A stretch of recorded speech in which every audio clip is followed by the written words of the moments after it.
Since 11 o'clock, want to know what the policy is for thunderstorms. Units up. There's nothing. I'm sorry, no refund. No, I think you just need to tell them no lightning, no wind. I did. No, she asked me about a refund, and I'm like, I'm sorry, once the unit's up, there's no refund. Rain's not going to hurt it. You need to watch for lightning and wind. It's crazy. You're actually talking about this, and I got a customer I'm dealing with right now about this. All right, this is going to be the 10 things that customers do to you that make us mad. Now, customers pay attention to this, and some of my event rental people, you pay attention as well, and maybe you can avoid some of these things through, communication or just kind of prior planning. But these are the 10 things that make the bounce house business guys mad as fire. Number one is multiple moves. We understand that sometimes it's better to see things visually, and sometimes, you put something here and there's just not a right place. Maybe we can go over here or whatever. But when you are a customer that moves a unit 2, 3, 4, and I've had someone do it 5 times before. They made me move a unit 5 times, and we actually wound up back at the first place. And again, that's probably my fault for doing it. But what you need to understand is that the labor that you are allotted to, set up your unit is pretty finite. And moving it around and setting it up in your yard and taking an hour and 2 hours to set up one unit, it's just not feasible for that. So literally you need to kind of work through your head where you want the unit and put it there, and that's where it needs to be. And you can, the bounce house guys, you need to use your expertise. That water slides need to go with the grade of the slope, so that the water is moving away from the unit, and all the things that that the bounce houses need to be flat and level, and that all the things that you have in common, 100 feet from the power and water and all those other things. So use your knowledge to kind of help them put the right place where things need to go, and that will kind of alleviate some of that. Number 2 is changing your times to deliveries for both deliveries and for pickups. When a customer, and sometimes we understand it's things happen, the weather moves in, or something just kind of pops up, and it's not so easy to predict. But what you need to understand is that most of the inflatable rental companies, the bounce house companies, are on a schedule, and they've got other customers. So when you're moving things around or changing things, or hey, can we keep it another 2 hours or an hour or whatever? No, you can't. I literally have to pick up other units. I have a schedule to keep. So give yourself plenty of time at the time of rental, and when you're setting up your delivery time and your pickup time, that's the time to give yourself a little cushion. That's the time to give yourself a little extra time of play. It will not matter unless you're at a park or something. You don't want to sit with a unit. But if you're at a home, it won't matter if the kids aren't playing on it and it's in your backyard. You can leave it there, so that extra hour or so doesn't really matter. What does matter is when we get there and it's not ready to be picked up, and our whole schedule is thrown out. But for the bounce house people, keep to your guns and communicate with your customers. Text them when you're on the way. Text them when you're on the way to pick it up. Let them know. Don't just show up. And always, always, always announce yourself. Just don't go into someone's yard and start tearing something down. You don't know what the situation is. You need to announce yourself first. The next one is items that should not be in the unit are in the unit. Confetti, food, water balloons, silly string, dirty diapers, you name it. I've seen just about everything inside the unit. So you need to make sure that you're not allowing your kids to take things in there. A kid with a bag of chips and they drop it down and it goes everywhere, and then they jump on it and then it turns into crumbs, and the crumbs are literally in every nook and cranny of the unit. It's almost impossible to get out, and it helps breed mold and mildew and discolors the unit and makes it smell and the whole 9 yards. So you need to make sure you follow the rules and don't take those items inside there. Confetti is a wonderful party item, but the bad thing is once you get it inside there, it's almost impossible to remove it from the inside of a unit. You can vacuum it, you can blow them out in the whole 9 yards, and then once you do get it out, what do you do with it? You can't blow it out in the yard because now there's confetti in the yard. So it makes it very, very difficult for someone in the business to do that. Silly string will damage the unit and damage it permanently to such a point that it's discolored and disfigured and unattractive, and will devalue the unit. So it may cost you money by putting silly string in it or around it. Just had an incident where fireworks damaged one of our units. So again, that's another thing that doesn't belong in or around a unit. So you need to keep it away from that. For the bounce house rental people, again, communicate with your customers. Let them know you can't have food in there. You can't have silly string. I take pictures of a unit that is damaged with silly string, and I show them what silly string does to the unit and explain to them what the cost will be if they damage the unit with this. So they have a clear understanding of what you're talking about. And the same thing can be done with everything else, fireworks and anything that would damage the unit or make it moldy or mildew or yucky or whatever. So keep that in mind.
The next one that really drives a bounce house company crazy is when you put water on a dry unit.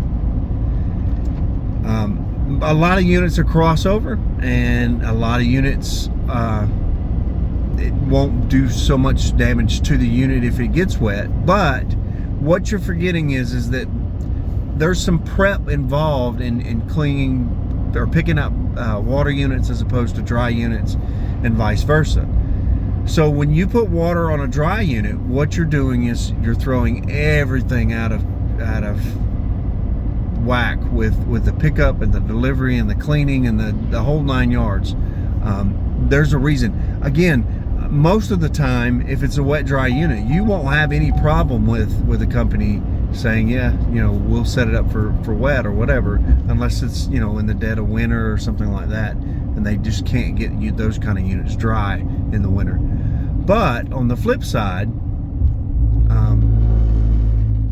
if you do it outside of their knowledge, they don't have the ability to do it. Sometimes it actually takes another man to come with you to help pick up those units because they're so heavy when they're wet. And just not having the manpower to pick it up is a whole different ballgame, not to mention the expense of trying to get another man to come out and pick those up. So using wet or dry units wet, or using a unit that is scheduled to be dry as a wet unit can be a real no-no. And again, the biggest thing is communication. You need to just kind of let everyone know what's going on. And bounce house companies, tell your customer, don't put water on it if you don't want them to put water on it. That's simple. The next one is moving the unit. When a unit is installed, it's installed by a professional that works for the company. They install it properly. They install it in a place that is designed, to be the best place for the unit. And the liability of the setup falls on them. When you move a unit, the liability has been removed from them and is now set on you. So you as a customer moving a unit around or whatever, what you've done is, if anything happens where someone is injured because of the placement, or the unit blows away because of the wind and you didn't stake it down good, or it's on a hill and the kids fall out of it, or whatever happens, that liability falls squarely on you because you moved the unit. You made the situation worse. So don't do it. And again, bounce house companies, let them know why it's important that you don't move the unit. I put the unit here because it is flat. I put the unit here because it's not underneath power lines. It's not over by these trees. It's not in a situation where dogs are going to chew it up, or it could be stolen, or any of those things. So keep all that stuff in mind. Communicate with them, and again, let them know that they're not to move the unit at all.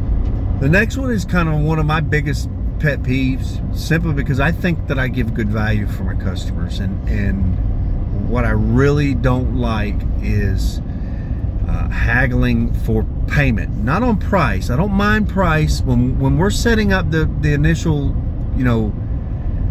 rental and the reservations, and we go back and forth. Hey, I want a discount for this and that and other. If I give it to you, fine. If I don't, there's a reason. Yada yada yada. Whatever, that's fine. I'm talking about once I'm there and we've got it set up and you've signed, everything's good, you're happy, and it's now time for me to get the payment, and you say something like, hey, can I get a 10% discount or $50 off because of this? Or you guys, you said you'd be here at 6 and you were here at 6:30 and I want some money off. Or the weather was bad and my kids didn't get to play on it as much. Can I get half off? Or whatever the situation is.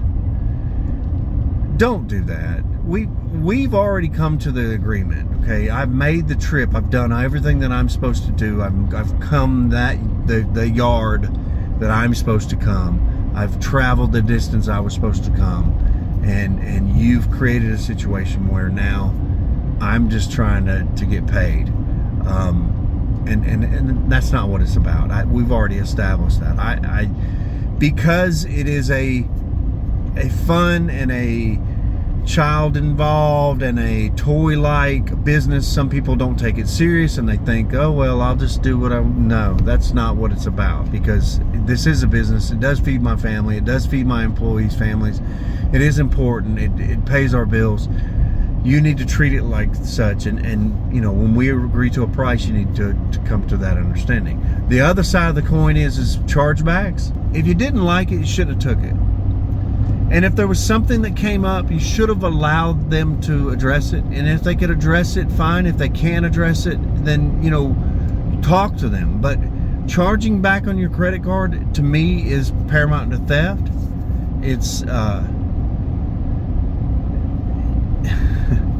I can't count the number of times that I've had, because we do so many, and when I have, I do $500,000 in a year in business, and I have $1,000 in chargeback in a year. It just makes me upset. Now, that's not a lot when you put it into perspective. It's a very small percentage of the clients, of the rentals. And even smaller of them are called for. So when it happens, though, it is such a blow to me and to the company and to everything that's going on, simply because it gives you a feeling that you are not appreciated. It gives you a feeling that your company is not up to par, or is not doing what you're supposed to be doing. Because you've given this feeling that you're not professional, or something that makes them feel like that they can treat you in a different way, and they can take money out of your pocket. And it's literally done after everything is done. You don't charge it back at the beginning of the rental and say, hey, it's an hour into the rental, you need to come get this, we're not happy with it. They never do that. They literally go the entire party and then complain and charge it back, and that is unbelievable. If you're doing that as a customer, again, it's paramount to theft. You're a thief, and I'm sorry, if that hurts or offends anybody, but that's just the way that I feel. There's way better ways to fix the problems that you're having. And hey, sometimes you ride the roller coaster and it's not as fun as you thought it was, so you don't go back and get your whole money back for the theme park. So why would you do that here with us? Why would you assume that now you have buyer's remorse and you're gonna try to cheat the bounce house people out of money? For the bounce house people, what you need to do is make sure you document everything. Take pictures, take video, take contracts. Make sure you keep hard copies of everything where they've signed everything. Make sure your contract includes things like that they're happy with the rental, they've received everything, everything was clean, functional, and everything was placed the right way. Everything was, cover all your bases first and have them sign that. And then when they do charge back, you can fight that with the financial institution, with the bank or whatever. Again, it's one of my biggest pet peeves. I cannot stand when people do that, because literally I work really, really hard at my business, and I can't stand for someone to cheapen my business by doing things like that. So I'm going to get off that stump real quick and move on. The next one is making deliveries difficult. Customers have a bad habit of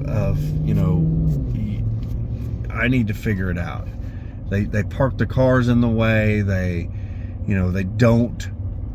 haven't made any arrangements for power. They don't do anything to try to help with the delivery at all. And honestly, to tell you the truth,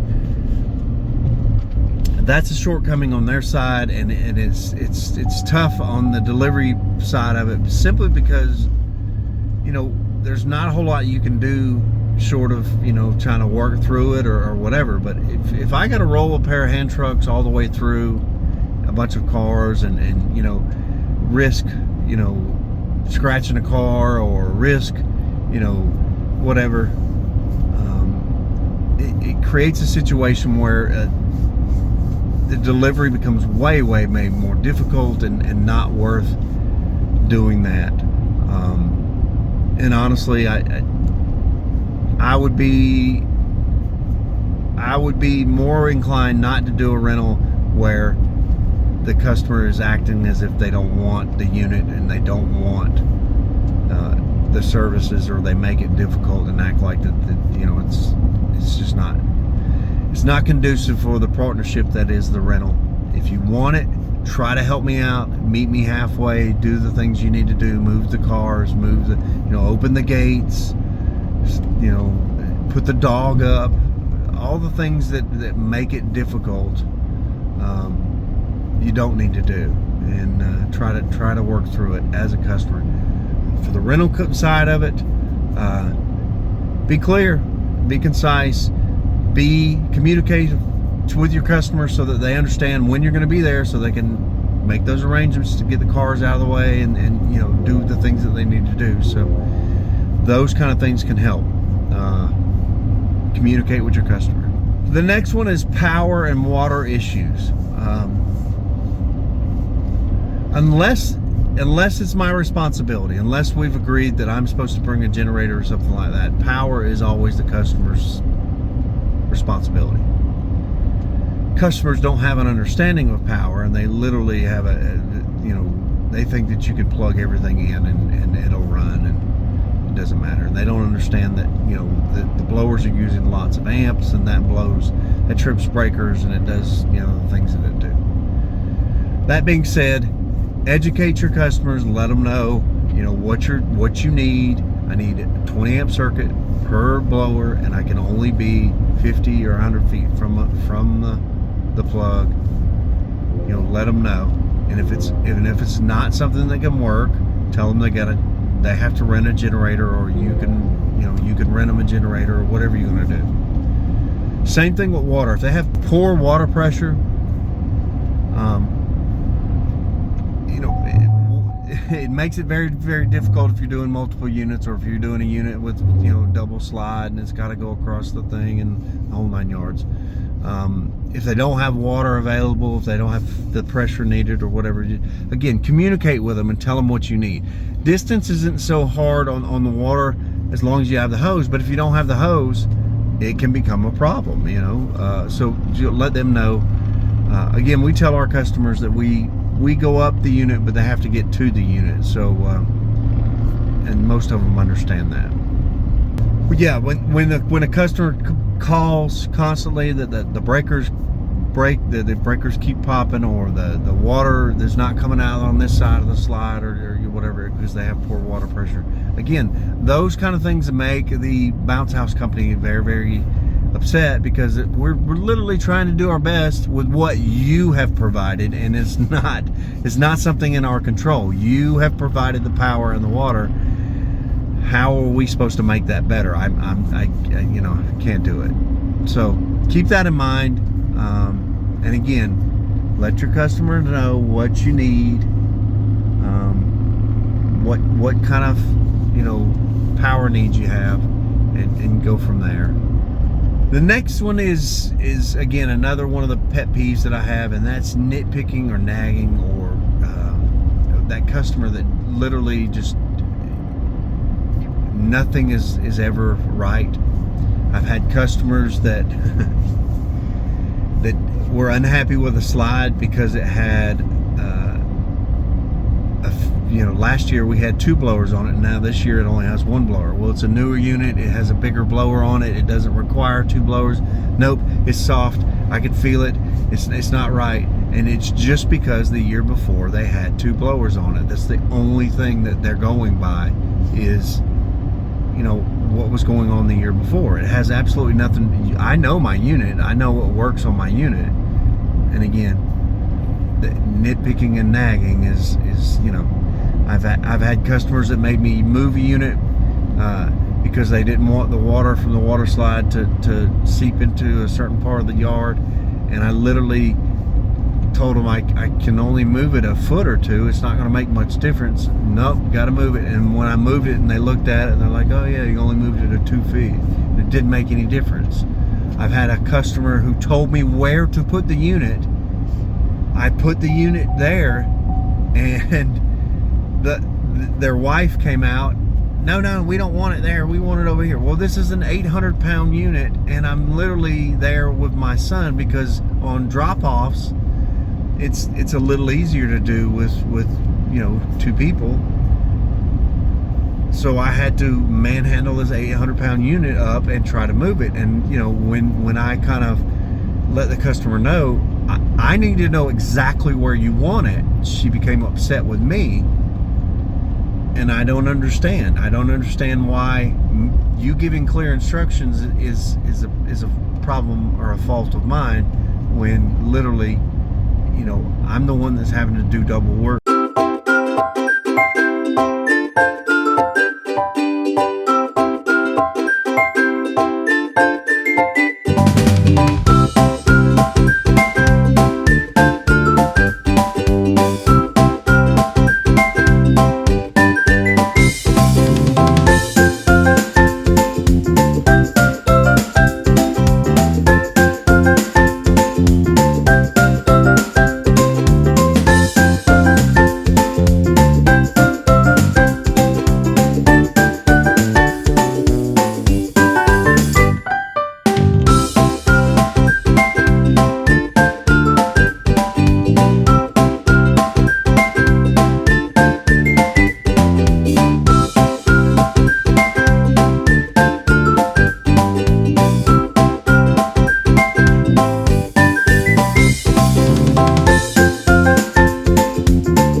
So make sure that you don't nag.